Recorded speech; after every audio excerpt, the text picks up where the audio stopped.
Hello traders and welcome to a market update video. It's Thiru Naban here, founder of Master the Markets Illustrates Conference and the Traders Open Day.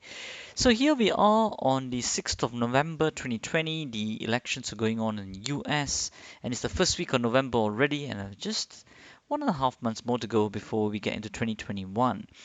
So into the markets, always remember traders, I always tell everyone that in every adversity there's always great opportunities. All right, so even in these elections, I know there's a lot of volatility, pandemic and everything, but let's keep focused on the big moves that are about to happen and let's capture as much as we can.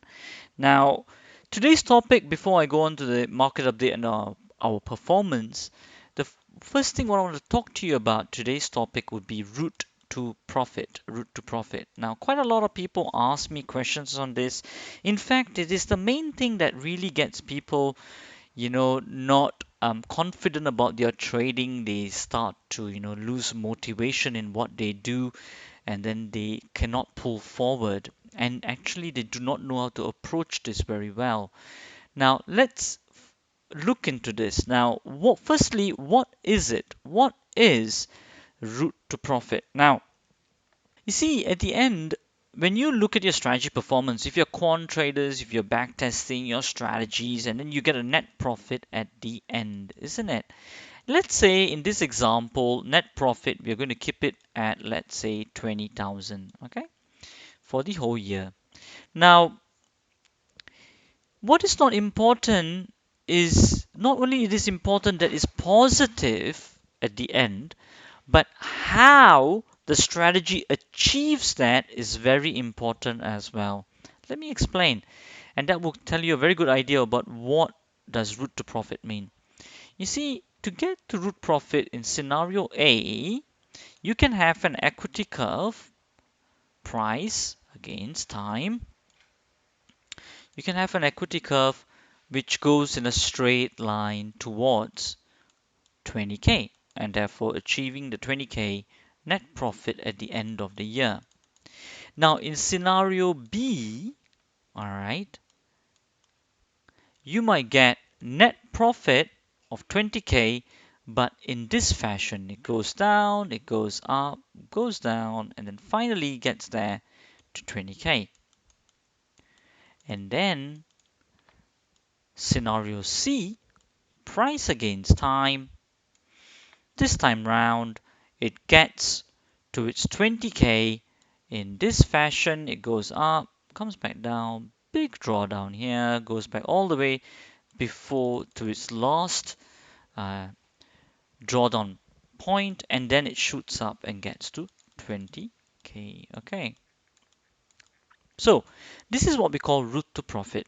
How does it get to its profit? The route it takes. Just like how a car gets from point A to point B, the route it takes. Okay, that is what is route to profit.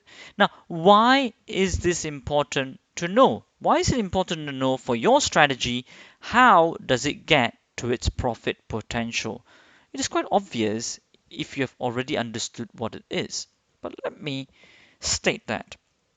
You see, in this psychologically, you see, one thing is seeing the results, other thing is executing it live on the ground. Okay, and the biggest impediment towards getting to your profit, your destination point, is the psychological fear of pulling out of your drawdowns, because when you go through the drawdowns, the fear will come of whether can you come out of it. If you took four losses, will the fifth trade make up for the losses and push my equity curve further up? Of course, you can see that understanding what route to profit does your strategy fit into, is it A, B, or C, or even D or E, it can make you psychologically prepared before you get into the trade, and also for you to pull through your drawdowns. If your scenario B, you already are psychologically prepared, you're already anticipating this. Okay, this philosophy is very important for even in business, as a business owner as well. You must anticipate the challenges ahead, as what is said in Business Mastery by Tony Robbins too. So when you can anticipate it, when you know your route to profit of your strategy, when this drawdown happens, let's say you got to your last equity point was, let's say, 5,000, and then you got to 7,000, but then it suffered an equity drawdown of, let's say, it came back all the way down, dropped below that, let's say 4,500, and then you wouldn't be, you know, dismayed by it. You wouldn't get paralyzed by fear by it because you already anticipated it. You already have seen it before. You know this is going to happen, but you still pull through because the next run is going to be the big one, and it gets to the 20k profit point. Okay, so this is why it's important to know so that you psychologically pre-frame and condition yourself. Final thing is, how do you apply all of this into your trading? One thing that I have read in actually some elite traders books is that it's quite very interesting. Before you first enter into your strategy that you have programmed or have researched or build the rules into, what you can do if you want to be smart, you see, traders in point number B or scenario number C, right? You can wait for the first drawdown to happen. That means you wait for this drawdown to happen and then you enter into the strategy. So you're getting already clean into a good profit move, not suffering this drawdown, only one drawdown, and then you can get in for the next wave. Or another person also said you can wait for two drawdowns before you enter into the strategy. Okay, so you can wait for two drawdowns, you can do that. And you can consecutively do that. Some strategies that you design can be based on that. You wait for two losses first or two drawdowns, if you may call it. If you had already entered, you call it drawdown. If not, just wait for two losses, two expected losses that you didn't take, but the market would have done if you had entered. Then you enter into it on the third position that will get you into profit. That's something you can do as well. So wait for drawdown before entry. So you can use that route to profit in that way. The second thing is you can also do from understanding this, do not trade on usual drawdown periods. If this drawdown periods usually happens from September to December and you have found that over 10 years of data, step away from it. I know the toughest thing, and this happens to even us as well as professional traders, is, oh, what happens if this year is an exception? How do you remove that doubt?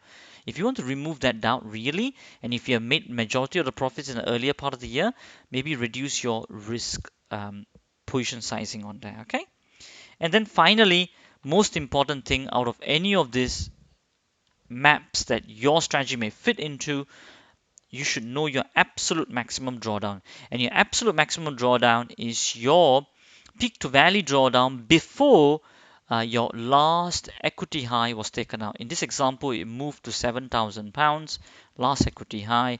So what was the maximum drawdown it took before it took out £7,000? Okay. And that kind of stuff is what we talk about in Traders Basecamp package. You know, all this advanced um, risk management, because we always believe that most important thing as a professional trader or investor is to always know your exact drawdown and cover your downside, because the upside will always look after itself. Okay, good. So that's what I wanted to impart you on this one here on route to profit. So we just looked through what is route to profit. Two, we looked at why it's important, and then finally how to apply it. Okay, we have made previous videos on this, and even here you can see also over here, traders, is that this particular place here, look, if you have started trading this particular strategy which I have marked over here, you see minus 1%, 0.91% profit, 0.13%, and then 0.04. You see, it's only like just nicely breaking even, isn't it? May to July. Remember, this is all end of day strategies, right? But remember that before all of this, it took a massive big run here, 4.05, 0.65, 0.4. It's not small runs, but it all adds up. Now, if you were to add all of that up, and before you had 2.40% as well, if you added all of that up, that's about 8.58%, okay, profit. And 841 pips, 10 pounds a pip, that's 8,410 pounds. You see, if in euro dollar, if you look as well, you see, look, traders, if you took it during this time here, right, from April to May, then that also almost breaks even a little bit of small profit, 2.26 minus 1, 1.26, 1.30, 1.26%. Very small percentage profit here from April to May. But however, look at this, right? Patience, if you had, you'd have taken this big profit here, 10.86%. 3.78% over there, right? That's where the biggest money has been made. Right now, when you're coming into this part of the year, you can see a little bit of choppiness over here, a little bit of small runs, and then now it's still going up. So the thing in this game is, that's why I can't reiterate why it's so important to know your route to profit, right? Just as I explained, just as I'm explaining here in real life as well, and then how you can apply it and then wait for the big runners. That's why you always need patience, consistency, and the law of numbers, okay, to make it all realized. And all this is just all passive effort too. Right, okay, I think that's enough said on that one there. And this is all the stuff that we keep nailing in Traders Basecamp package as well. Right, let me just take a look at the markets. Let me just do a quick market watch over here. Right, now dollar Swiss over here continues to go further down in terms of the election going on at the moment. Dollar is losing strength. We did take two positions on this. We are riding them all at the moment, going well in profit. Open equity still to the downside. I would still expect more downside over here. ER efficiency is quite high over here. Okay, that's good. So that's what we are having at the moment. Second thing is that dollar yen over here. Still having open equity to the downside. I would be very cautious. It will start to probably turn. 4 attempts to go up. Still hasn't turned around. Cable, on the other hand, still pushing further up to the upside. First level I would see to look to break is 13175. Let's see if it does that. Euro dollar still moving up. Taken out that high. Open equity still I would say to the upside. Aussie dollar, open equity still to the upside. Still a bit more up move to carry on. Euro yen definitely, I would say much more movement to the upside as well. So I would definitely look at that. Bitcoin still keeps going higher, whether it's the elections or not. 15,000 new big highs, isn't it, traders? Yeah. So that's Bitcoin over there. Brent oil still on the downside, still going towards the down. Would I say open equity to the upside or the downside? I will look at a few levels, but definitely one level I'll be looking at is the low of this bar to be broken out before. I would say more to the downside. If it does take out this high, then more to the upside. Gold, on the other hand, still more open equity to the upside, I would say, at 1943, still remaining strong.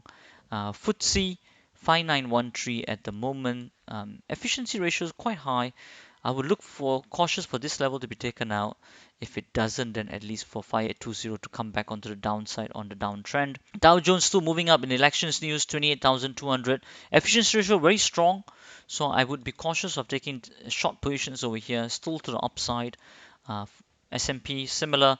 Silver still moving up to the top. I would say more upside over there. And then wheat is still on the uptrend. I would say still more to the upside in terms of open equity. That's our market update. Now, in terms of our performance so far, I have looked at everything. I will just summarize all of that for you at the moment. So what we got, traders, right? So in terms of the live trading room, what we have at the moment is that in terms of our lift-off strategies, we got minus 0.64%, minus 1.74 on the lift-off 70% open equity. And then cash in 4.0, we had plus 2.33% on the TSL primary. And then on the one-day exit, we had 1.07% profit as well. So when you total all of that up together, it's a small profit of 0.16%, which is what we made. However, interesting thing to note is in terms of pips, it's minus 520 pips. You see, that's why it depends on whatever risk management that you do. If you do it in terms of pips on smaller accounts, just keep to that. I know sometimes when you get big newses like this, you can suffer to the downside. But if you keep it consistent, it will even out. But however, I must reiterate at this point is that as professionals, as you move to bigger accounts and all that, you'll always use percentage risk management, which is more steady and more stable and standardized. Okay? Right. In terms of the elite room, then what we got over here is primary runners open equity is minus 0.25%. And in terms of primary runners elite is minus 3.37%. And then that was a drawdown of minus 3.62%. If you add them all up together, it's minus 3.46%. Okay. So definitely traders, always remember that this is how our strategies complement each other to keep our losses very small. Then once we get to the upside, like what you saw, then all of the strategies will start to make the profits and will then push up to the new equity curves. This is why it's very important. It's my last passing note to you before we end and conclude market update, is that know your route to profit. In fact, the honest truth is over 20,000 people they've coached and mentored, 99% of them wouldn't know their route to profit, okay, their maximum drawdowns, and what would the peak to valley be before it pushes to a new equity curve. So know all of that and remember that as you're constructing your strategies too. All right, great. And as we always say, till the next time, stay disciplined, follow your trading plan, and keep trading like a master.